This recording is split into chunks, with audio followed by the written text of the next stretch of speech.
118 സങ്കീർത്തനത്തിൻ്റെ 5-ാമത്തെ വാക്യം വായിച്ചുകൊണ്ടാണ് ദൈവത്തെ വിളിച്ചപേക്ഷിക്കുമ്പോൾ ദൈവം ചെയ്യുന്ന 3-ാമത്തെ കാര്യം നമ്മൾ ധ്യാനിക്കാൻ പോകുകയാണ്.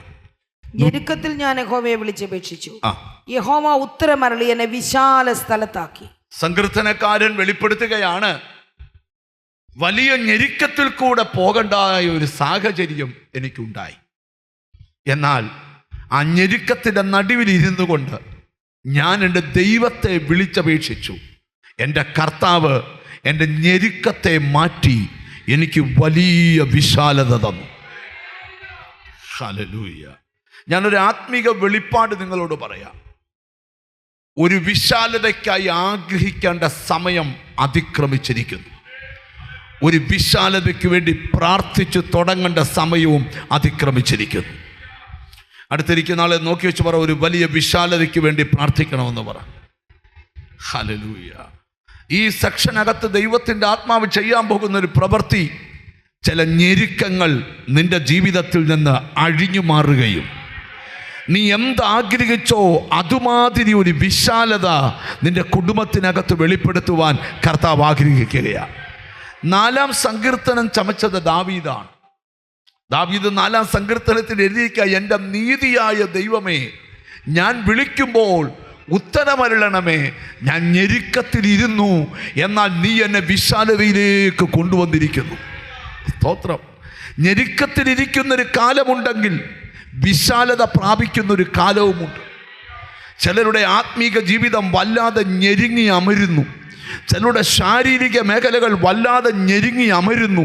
ചിലരുടെ സാമ്പത്തിക മേഖലകൾ വല്ലാതെ ഞെരുങ്ങി അമരുന്നു. ദൈവം പറയുക, ആ ഞെരുക്കങ്ങൾ പൊട്ടിച്ചിട്ട് ഒരു വിശാലതയിലേക്ക് നിന്നെ നടത്തുവാൻ പരിശുദ്ധാത്മാവ് ആഗ്രഹിക്കുക.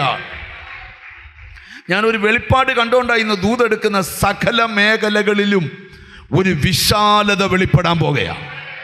ഹല്ലേലൂയ. ദാവീദ് പറയുകയാണ്, ഒരിക്കൽ ഞാൻ ഞെരുക്കത്തിലിരുന്നു, പക്ഷെ ദൈവം എനിക്ക് എന്ത് ചെയ്തു? വിശാലത വരുത്തി. അടുത്തിരിക്കുന്ന ആളെ തൊട്ടച്ച് പറ, ഞെരുക്കമൊക്കെ ഉടനെ മാറുമെന്ന് പറ.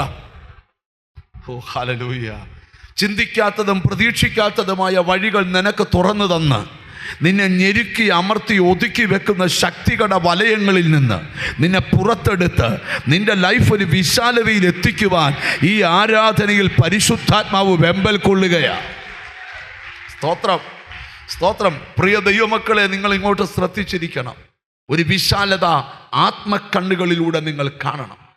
4-ാം സങ്കീർത്തനം താഴോട്ട് വായിച്ചു വരുമ്പം ദാവീദ് പറയുകയാണ്, എന്നെ വിശാലതയിൽ വന്നപ്പോൾ എനിക്കുണ്ടായ അനുഭവം കേട്ടോണം. ധാന്യവും വീഞ്ഞും വർദ്ധിച്ചതിലും അധികം സന്തോഷം നീ എൻ്റെ ഹൃദയത്തിൽ തന്നു. നിരാശ വിതച്ച നിൻ്റെ മനസ്സിനകത്ത് ഈ ദിവസങ്ങളിൽ സന്തോഷം വിതയ്ക്കപ്പെടാൻ പോവുക. ധാന്യവും വീഞ്ഞും വർദ്ധിക്കുമ്പോൾ ഉണ്ടാകുന്നതിലും അധികം സന്തോഷം നീ എൻ്റെ ഹൃദയത്തിൽ തന്നടുത്ത് കേട്ടോ, ഞാൻ സമാധാനത്തോടെ കിടന്നുറങ്ങും.